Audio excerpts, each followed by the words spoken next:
Hey, and welcome back to the podcast. We are here with Mark Stouse from Proof Analytics. Now, they are a marketing analytics platform that helps CMOs and CFOs bridge the ROI gap by providing cause and effect analytics that shows marketing and sales true business impact and financial worth. So we are going to be talking with Mark about how Proof Analytics stands out, how he has brought Proof to success as the CEO, and about MMM, a marketing mix modeling analytics solution. Mark, glad to be talking to you. Hey, it's great to be on your show. Thank you so much. You're very welcome. It is great to have you. So what problem does Proof Analytics solve, and why are you the best people to do it? So, this is not going to be a surprise to anyone, right? Particularly not business leaders. But the problem that we resolve rather completely is most business leaders do not understand what they're getting for their marketing spend even today, right? So even with the technology stacks that marketers have, the data reporting, none of it shows any kind of causal relationship between what they're doing and what is coming back to the company as a result of what they're doing. One of the main reasons for this is that we live in a multivariable world. There's lots of things that are impacting this equation, and time lag is a huge piece of this, right? So when you invest money in marketing, you hardly ever see an instantaneous result. It's always going to take time for it to generate the value, generate the return on the investment. Fortunately, there is a math that solves this, and that has been around for a very long time. It's called multivariable regression. And what we did to make it far more usable and scalable and understandable and more affordable is that we automated it. And so this platform called Proof Analytics enables teams to work together, to model, to update the models, to recompute the models in real time. And it acts exactly like a GPS. So if you think about the GPS on your phone, right, it says, this is where I am, this is where I need to go, this is the best route forward. And then all of a sudden stuff changes, right? There's an accident, there's a wreck, there's whatever ahead of you. And the GPS starts to say, hey man, you probably need to go right, left, and take a different route, right? And that's exactly what Proof does for a marketer and for a business leader, is it says, hey, this is the forecast into the future. And then as the future becomes the present, at whatever cadence is relevant to the business, it automatically is recomputed and updated. And you see how things are either tracking the forecast or not tracking the forecast. And if they're not tracking, why? And then allows you to war game a response, right? Change your plan so that you can deal with the changing environment. And I love that GPS analogy there, because it's like, when I'm thinking about like the metaphor, here's my goal, here's where I want to get to.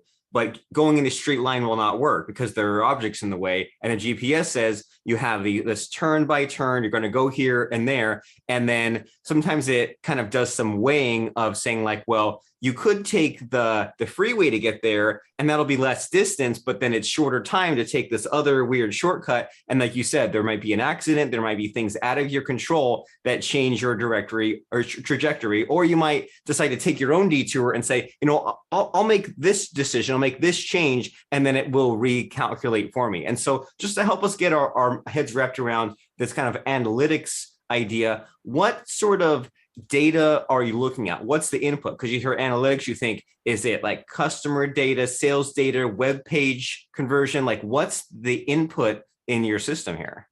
It really depends very much on the question that's being asked, right? So the very first thing that happens is you say, hey, what do you want to know, right? What is the question that's burning a hole in your pocket that you absolutely need to know the answer to? So that could be, how does everything that I'm doing and everything that's happening in the marketplace, how does that all come together to drive my sales, top of funnel, right? So you're going to say, okay, these are the investments that I'm making in marketing and in sales.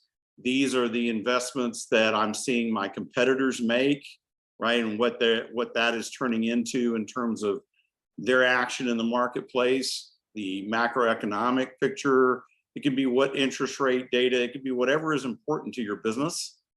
And ultimately that's the model. And then you keep recomputing and recomputing and recomputing it, right? And that generates the guidance that you need.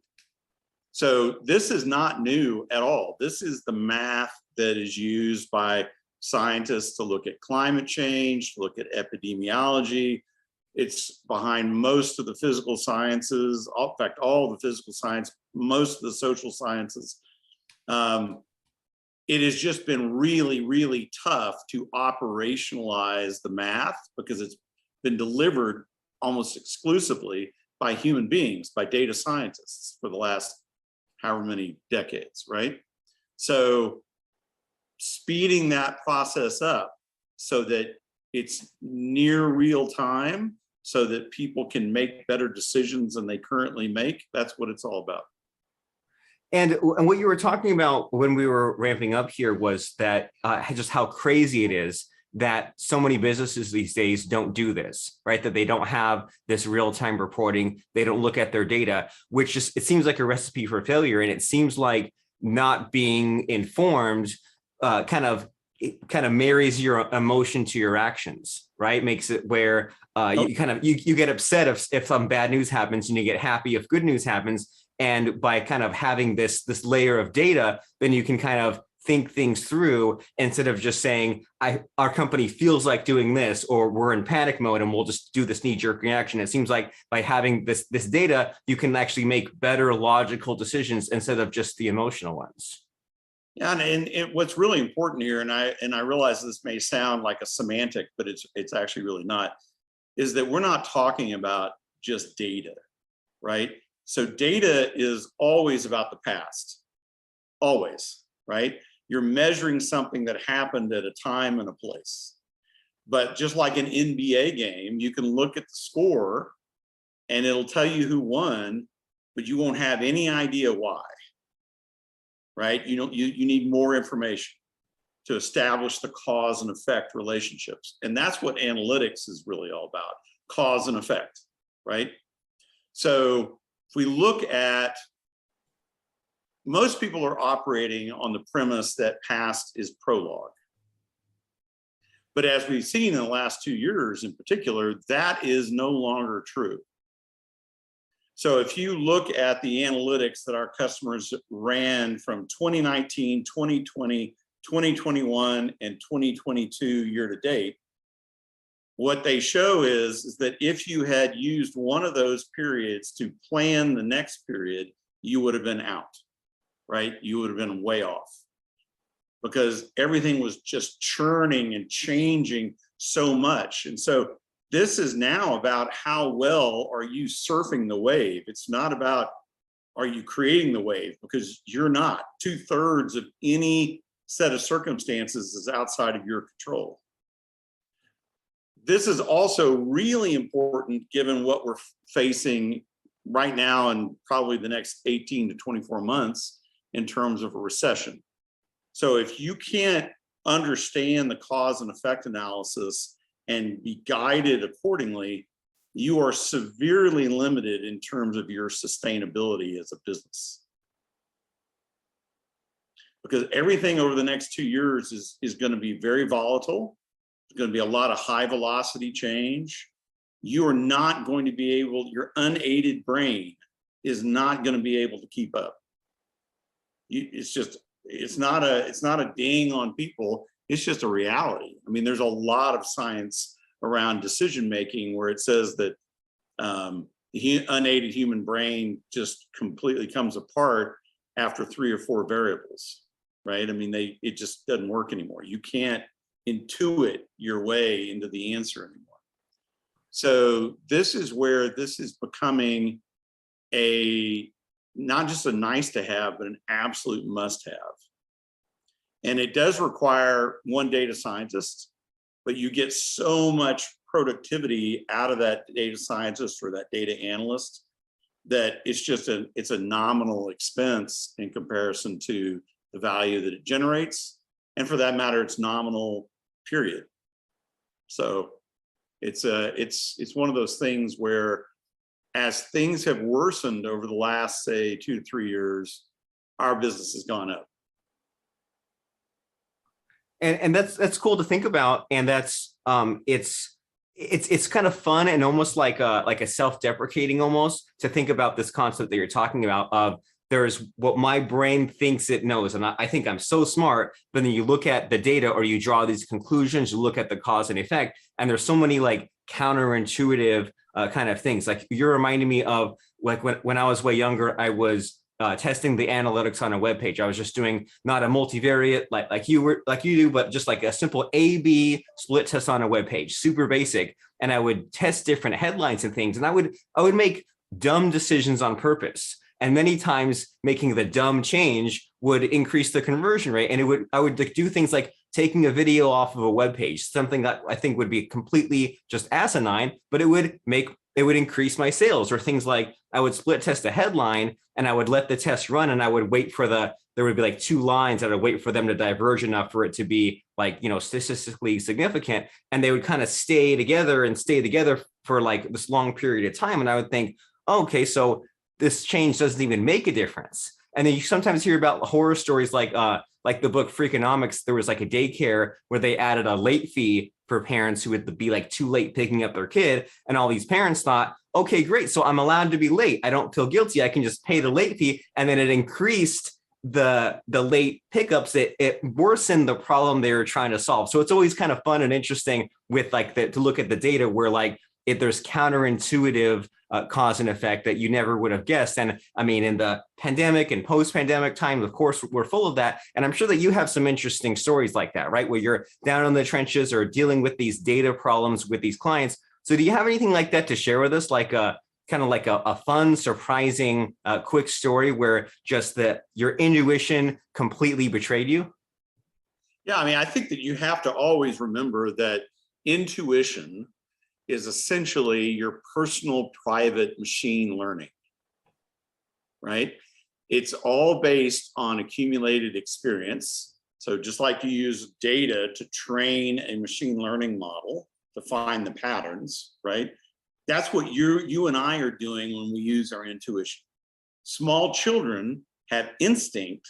They do not yet have intuition because they haven't lived long enough and accumulated the experience to then begin to think about patterns, right?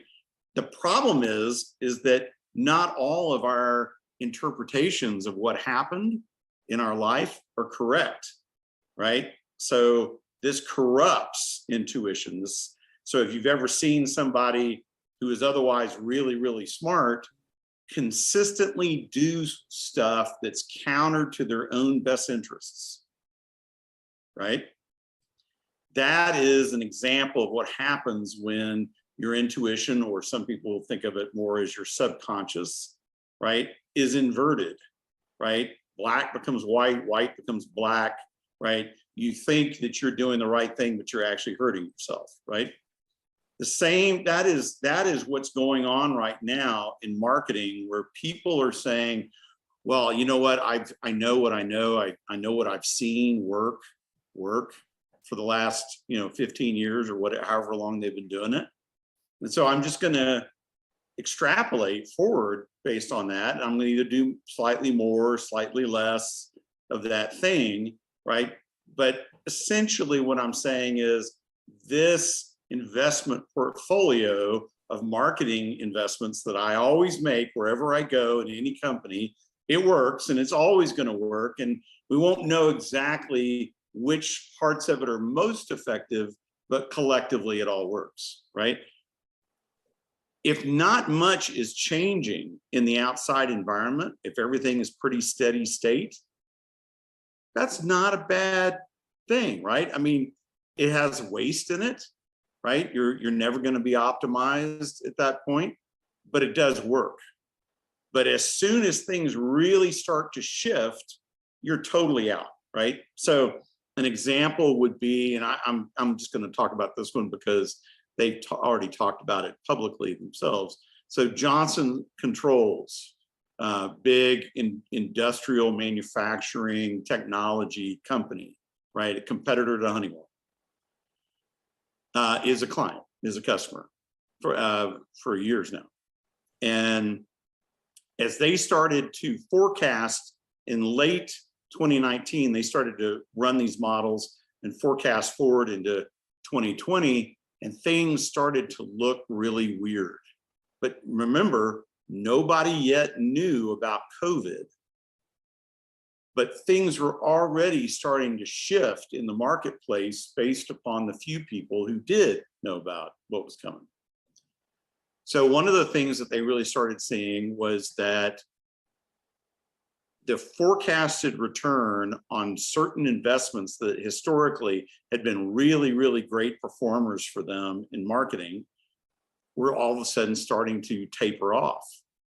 It wasn't huge, right, initially, but and no one could look at that absent the knowledge of COVID and have an explanation. But it was really obvious that something was driving that. And then all of a sudden, in January and February of 2020, when it became more and more and more obvious what was going on, that contextual wrapper on the analytics made the analytics mean more. So this is another key part of this equation. Context matters, right? The analytic by itself still needs to be interpreted in the light of the business that it's serving, right? So they started looking at this and they were like, whoa. So one of these was field marketing events, which involve a really huge expense. So they, rather than questioning the analytics too much, because these analytics had proven to be correct on a lot of things in the past, they went with it. And they said, you know what, we don't know the future, but this is what the analytics are saying, and we're going to gradually move to divest ourselves from our field marketing stuff, right? So they paid some minor penalties to get out of contracts. They really started to strip it down. And by June of that year, when everyone's, in-person events totally cratered, they had saved like $6 million. And they still had that money to reallocate into other channels that either were still performing well or suddenly had started to perform really well for the first time. That's a great story, right? Of how you're using these analytics to say, wow, I need to pivot. I need to turn here. I need to say no to this now, right? And I need to say yes or double down in this area. That's really the essence of it. And that makes a lot of sense that there's a lot of industries and companies out there where it's doing just well enough, right? And there should be changes that should be made. I mean, it's crazy that a couple of years ago, we couldn't even really chat in HD on Zoom here. Like a lot of people didn't have fast enough internet, fast enough camera, but then we had to get caught up. There was this change. And even a few years before that, things like Uber or Netflix, they could have existed, but there wasn't enough pain and there had been enough of a history of things working just well enough. And everyone kind of knew that, taxis weren't that great. Everyone knew that checking in a hotel was not that great of a process, but there wasn't really enough of a push to get that change made. And so the lesson I'm getting from you here is you're saying, so you need to measure your data, and you need to know the context. And if the data tells you something, then look at why that is and how there was these changes happening with COVID and no one really knew what was happening. But once it looked like COVID was becoming a thing, it was like, aha. So there's this raw data where we're not really sure why it's happening, but there's this event happening and maybe the two were linked, and maybe we can listen to that, even though it doesn't make a lot of sense. And we're not listening to the data blindly. It's just one of these pillars or these kind of factors that we're using to help us make these more informed decisions. Yeah, no, and the thing is that this is also about creating the right systems, right? So data management becomes really important. One of the things that we have done working with Salesforce, because we're an OEM partner for Salesforce, is that we have integrated these analytics into a really super modern version of MRM, marketing resource management. So if you're in a startup and your whole career is in a startup, you probably don't know about MRM.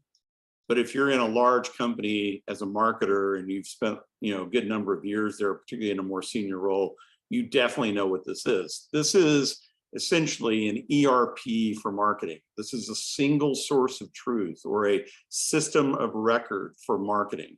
It's campaign planning, budgeting, approvals, data management, digital asset management, compliance. It's the whole deal, right? And that's been around for a while, right? I mean, there are big companies in the space like a Primo and Allocadia, right? This has been a hugely expensive thing, though, for marketers to implement. So we're talking about like $280 to $300 a seat, huge, many millions of dollars in a large company. And working with Salesforce, we decided to completely disrupt this space. And so not only did we build a really super modern and powerful and streamlined MRM tool, but we integrated the analytics into it. And so now it's the only full life cycle marketing management platform out there where you do all this stuff and then you get the analytics, and the analytics come back around to your next planning and budgeting cycle and help you decide how you're going to move forward. And it's $49 a seat, whether you buy 1 seat or 10,000 seats, right? So it's gotten a lot of attention, a lot of excitement around it, just because it not only solves the problem, but let's face it, marketers don't want to spend any more on this stuff than they absolutely have to, because they want to prioritize their spend on campaigns, right? I mean, that's the reality. And so by putting us all together in a package that's native on Salesforce, that automatically integrates with all their Salesforce clouds, all the data there, all that kind of stuff, super fast, super straightforward to implement, and has this MMM, marketing mix modeling analytics, that's the reference that you made earlier, it's kind of unbeatable, right? Probably should be said that marketing mix modeling as a term was created by Procter & Gamble. So this is about 35 years ago. They were the first ones to start doing this, kind of like the old-fashioned all-human data scientist way, right? But it was incredibly important to them, still is. It's spread out throughout the Fortune 500, particularly in B2C. But now it's really expanding into B2B, and it's going into smaller, the upper part of the mid-tier and all throughout the enterprise. So that's kind of the really cool part about this, is that we're facing a situation right now where marketers have an opportunity not just to prove their value, but to be very specific about what is valuable and what's less valuable, because they have to make choices, right? Their budgets are being slashed even more right now. And yet they're going to, if they have proof, or they're doing something like proof, they're going to be more successful in this really hard moment that we're all in than ever before. And so when they come out of this period, everyone's going to say, you know what? That was awesome. I really, really understand now how it all happens and what the real value is. And so, you know what? I'm going to invest more to make more, because now I have a way of understanding what that looks like, up to and including, right? There's a point of diminishing returns on anything in life, right? There's a point at which you just can't spend any more money on whatever it is and get more stuff. right? Get more profit, get more outcome. Being able to calibrate that so that you don't overspend and you also are not underspending and leaving a lot of value on the table, that's huge. That's really what it's all about for a business leader. And I mean, I know that you and I are in different spaces, but we can kind of like, abstract and go in generalities. So that way we communicate the same language. And a lot of what you're saying makes perfect sense, as far as you mentioned earlier about things like lag time and knowing your source of truth. And any time in general, when I have not been able to just go and look at a dashboard and know how something's going, or know if something is going according to plan or according to how we're estimated, then I have not been able to make good decisions. And it's hard enough just to know where you're at in general, right? In a company of any size. And so I can definitely see how important this is to have this all in one place and to take some of this seriously, because like you said, a lot of this leading up to now was cost prohibitive. And then that might be like, well, we're hesitating now about getting our numbers and our analytics and our data dialed in the way that it needs to be. So that this is super awesome that you've created this solution. So that way we can now finally have the tools we need to survive a pandemic and a post-pandemic, so that coming out of it, I mean, if we can survive this, imagine surviving during the good times, right? Oh, absolutely. I mean, the thing that, as a former large company CMO myself, the big message I'd like to convey here is that this is a huge opportunity to shine. But in order to shine, you're going to have to be able to make choices, because you're going to have to do more with less, right? Or at least the same amount with less, right? And if you can't defend those choices, particularly given the fact that the results of those choices are going to be time lagged, not going to be immediately apparent, you're going to have a hard time if you can't do that. So the difference between, you actually just put your finger on it, the difference between what you were just describing with a data dashboard. So let's just say you had certain goals for Google Analytics, right? For Google Ads. And everything appears to be tracking and you're hitting your numbers, and all this kind of stuff.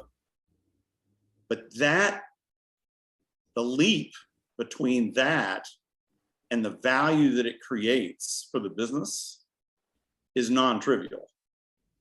You can't just assume that because you're hitting your number in Google Ads, that's translating months later into business.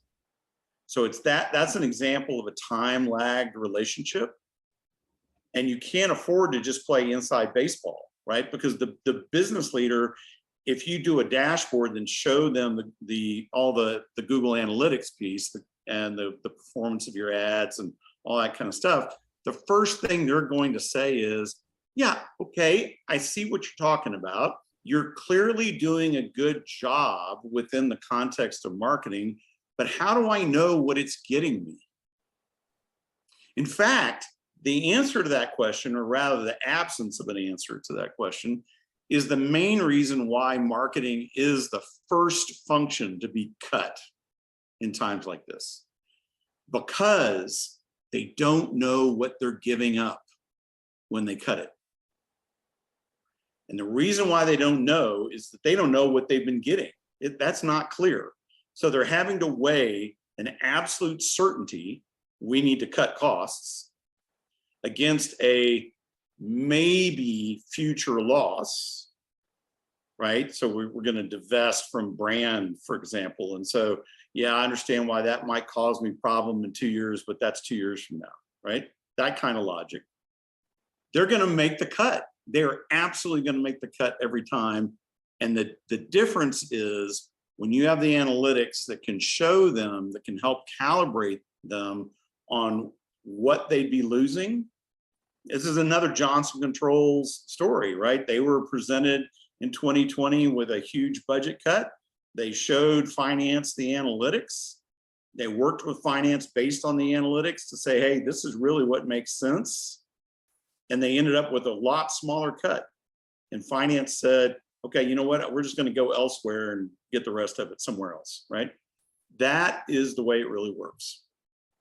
And you're mentioning this concept of defending your idea. And I mean, it's so powerful in so many situations, just in general, right? Like if you're concerned about the future, if you're concerned about this upcoming, event you're running, you look at the data, you look at the evidence to say, well, is this thing I'm thinking, is this true? And is this decision I'm going to make, or is this thing I'm going to remove? If I don't want to remove it, or someone else is going to, what's the data behind it, so that way I can defend the position that I want to happen. So it makes a lot of sense in the context you're talking about, but also in general terms. So how does business know if they're the right fit for proof analytics? How do they know if they're the right size, if they have the right problem, if they're in the right industry for you? Well, I mean, I would say that particularly given the pricing, right, that we have, that opens the door to almost anyone, right? I do think that the sweet spot for us is the upper part of the mid-range and then the enterprise. The large budget marketing teams, the risk that they're trying to mitigate with these analytics is essentially we don't want to make a huge bad decision, right? We don't want to waste millions and millions of dollars because the CFO is going to say, guess what? That could have been earnings per share. I could have spent that money lots of different ways in the business. That's a major hit. If you're talking about relatively low budget marketing teams, the risk is really around cash flow, negative cash flow impact. The idea that you have very limited resources. So by the way, this really applies to pretty much every marketer right now going into this recession. Very limited resources. And every time I make a wrong choice, I'm a two-time loser. Because I lost what I spent it on, and I lost what I could have spent it on that was better. And so, and because of the cash flow impact on that in a smaller business, that is oftentimes a real risk. It's a real constraint. And so being able to take the risks out of that, at least to a very large extent, is one of the reasons why we also have smaller customers.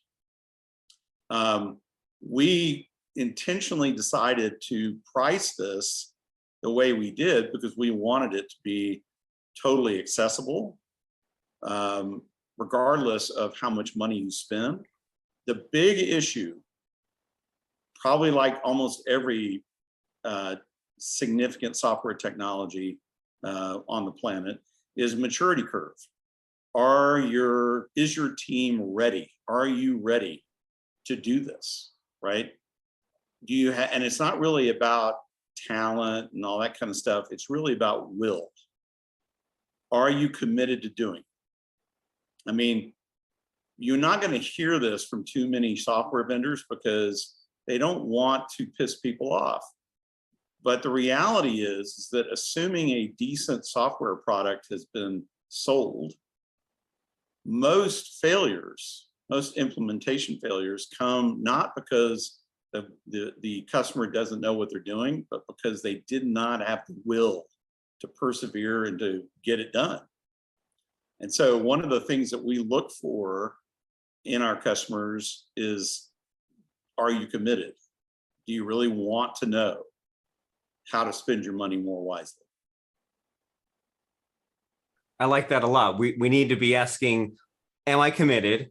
When we began talking, you were I think you're mentioning about like asking the right question. We're talking about lag time, which to me means like if I'm going to have a plan, if I'm going to set a course and do something for 6 months in my business, I need to stick with it. And by having the evidence, I can kind of have that will that you're talking of. You mentioned a few times about resources. And whenever there's this discussion of resources, I'm thinking of, well, there's resources and there's being resourceful, right? And there's companies out there that have more staff than you, better staff, more cash flow coming in, better tools, and it's possible for them to squander it. And so if you make those right decisions and ask yourself the right questions and commit, I think that's some really good advice. And you hear this a lot with software, Mark, how there's like the best tool, but then it's not adopted properly, right? Or it's not rolled out properly, or people, even if they're trained to use the software, they still don't want to use it. And so there's still a million ways to go wrong. There's still that emotional factor, and there's still kind of all these little things to be doing correctly. So Proof Analytics, it seems like an amazing tool. So how can someone find out more about it, and how can they get in contact with you and your company to find out how to take the next step? So the best way, of course, is our website is proofanalytics.ai. I am really active on LinkedIn. So if you want to reach out to me on LinkedIn, please do so, and you will get a very quick response. It's a priority for me. That channel is a priority for me. Helping people is a priority for me and for my team. It's very much who we are. So those two things. I'm also on Twitter, not as much, but it's a great way to reach me if you want to. So those three ways are great. We have driven a lot of friction out of the process. So if you decide you need information and then you want to move forward, I think what you'll find is it's very easy to do all of that. Okay, so if you're listening or watching this podcast, you need to be taking action right now. Mark said that the website is proofanalytics.ai, and he's on Twitter and he's on LinkedIn. And the way to spell his name is MarkStouse. So if you do nothing else today, go and visit proofanalytics.ai, go on LinkedIn and add Mark as a friend. That way you can see his posts, that way you can follow him. And if this solution is the right fit for you and your team, then you can get that communication going. And as we wrap and wind down here, Mark, before I let you go, I need to know, what are those medals behind you? I'm so curious. So actually, there's a lot more on the wall that you can't see that I'm looking at right now. So this is actually a very small portion of a collection I used to have. I was collecting 17th, 18th, and 19th century valor awards from mainly European countries. So the Napoleonic period, certainly England, France, Germany before World War II. So my cutoff was always 1918. And I find it very inspiring because I have a lot of the provenance for these medals. So I know who they're awarded to and under what circumstances. And in almost every case, because these are typically always combat medals, what they went through is so much harder than anything I'm going through, that I use it as a way to stay calibrated, right? Because there's a tendency that we all have, particularly in times like this, to kind of think about how hard it is and how terrible we have it. But if you look at a lot of these stories that I have that are documented for the backstories for these medals, right? These guys were in a whole nother world, a whole nother definition of pain and suffering and atrocity, right? And you to complain sitting here as the CEO of Proof seems sort of lame by comparison, right? And so that's I've always felt that way. I in every like the last two CMO roles that I had, my office at work had all these hanging on the walls, and it was designed to start a conversation with people, not unlike this conversation about, hey, sometimes it's going to suck, right? And sometimes it's going to be great. I mean, when these guys received, a lot of these medals were given to men, mainly men, a few women, who came from a completely different strata of society in these different countries, who never interacted with aristocrats or kings or princes or anything like that. And yet, after having done whatever it was that they did in order to be recognized in this way, they were typically front and center in front of the Prussian emperor or the king of England or whatever, right? And receive this medal. And there's a reason for that. Even those people in royalty looked at that situation and said, I've got to honor this, right? I've got to honor this guy's actions. And in that moment, that person, that man that was receiving the medal, was not thinking about the pain and suffering. They were having a good moment, right? They were having a really good moment. And so it's a picture of, hey, the fact that life ebbs and flows and there's hard times and good times and all that kind of stuff. And in the end, it's the sustained effort. It's the courage and the valor, if you want to use that old word, right? That means everything. That's one of the reasons why with Proof, we talk to customers a lot about the will that they have, the commitment that they have. Because to do anything great, and also to really revolutionize something requires that, right? It's not for the faint of heart. And so that's why I have these medals.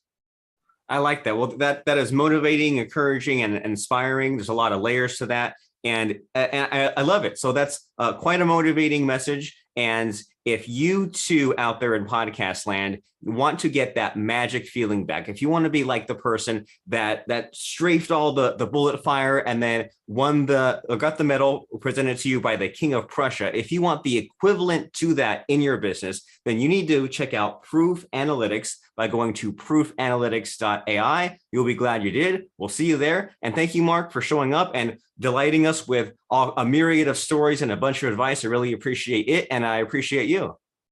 Thank you, man. I really enjoyed it.